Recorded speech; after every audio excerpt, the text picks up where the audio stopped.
Main scores decisive penalty as Senegal beat Egypt to win Africa Cup of Nations. The longer the game went on, the less likely it seemed that Senegal could triumph.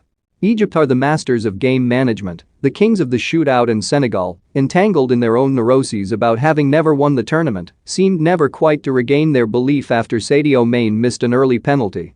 But somehow, despite all the spoiling of Egypt and almost despite themselves, it was Senegal who lifted the Cup of Nations. This was a terrible final to end what has been a largely terrible tournament, one ultimately as Mane converted in the shootout after Edouard Mendy had saved from Mahana Lachine. There are rarely goals in Cup of Nations finals, just 10 in the last 10, 4 of which have gone the distance to penalties after 0-0 draws. And there are rarely goals in games involving Senegal or Egypt. Senegal had negotiated their way to this stage, scoring 9 goals and conceding just 2. Of those 11 goals, only 1 had come in the first half. Egypt had scored 4 and conceded 2 in 6 games, and only 3 of those had come in the first half.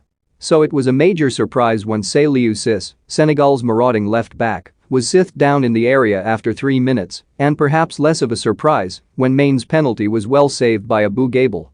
Mohamed Salah had spoken to the Zamalek goalkeeper before his Liverpool teammate took it. Mane reacted by pointing where he was going to aim before smashing his kick central. He had only recently returned to penalty duty after missing the vital kick against Cameroon in the 2017 quarter-final and then against Kenya and Uganda in 2019. Although he did score against Zimbabwe in the group stage, maybe celebrity shouldn't determine who takes the spot kicks. Abou Gabel is only a second-choice goalkeeper for Egypt, behind Mohamed El Shenoy, but if you can leave aside his gamesmanship, and that is a big if, given his shameful play acting, he has had a superb tournament, saving 5 penalties, including shootouts. He also made a brave second-half block at the feet of Idrissa Gueye. Senegal, as Cameroon had in the semi-final, occasionally threatened to get in behind the Egyptian full-backs, but when they did, the crossing and the decision-making was too often poor. And like Cameroon, they soon found themselves frustrated by Egypt's spoiling, the feigning of injury, the long debates after every decision. Egypt complained after the semi-final that all 3 of their knockout games had gone to extra time, but in truth the ball is in play so little in their games that is probably little different to an average side playing 3 games that are over in normal time. This is anti-football in its truest sense. It is not that they defend, it is that they actively try to prevent any football being played.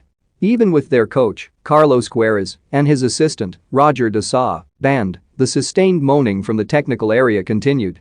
There was a second surge at the beginning of the second half, but soon it too petered out. Senegal had played its best football in the final half hour of the quarter-final and semi-final after Ismaila Sarr was introduced from the bench. Here, he was deemed fit enough to start, and not only was he far less effective, but Senegal lost that potency in the final quarter of normal time. Senegal had the backing of swathes of noisy and passionate fans, and that was just in the press box, which was dominated by journalists in their blue Press Senegal polo shirts. But in the stands too, Senegal fans predominated. There is a large Senegalese community in Cameroon, and there had been crowds around the Senegalese embassy in Yaoundé earlier in the day looking for tickets. 3 planeloads of Egyptians, meanwhile, had flown in, ensuring at least something of an atmosphere. The attendance, though, was only around 35,000, an indication of one of the major problems the tournament has had. The Africa Women's Cup of Nations and the Africa Championship of Nations, for domestic-based players, have shown what an appetite there is for football in Cameroon, and the tournament was followed avidly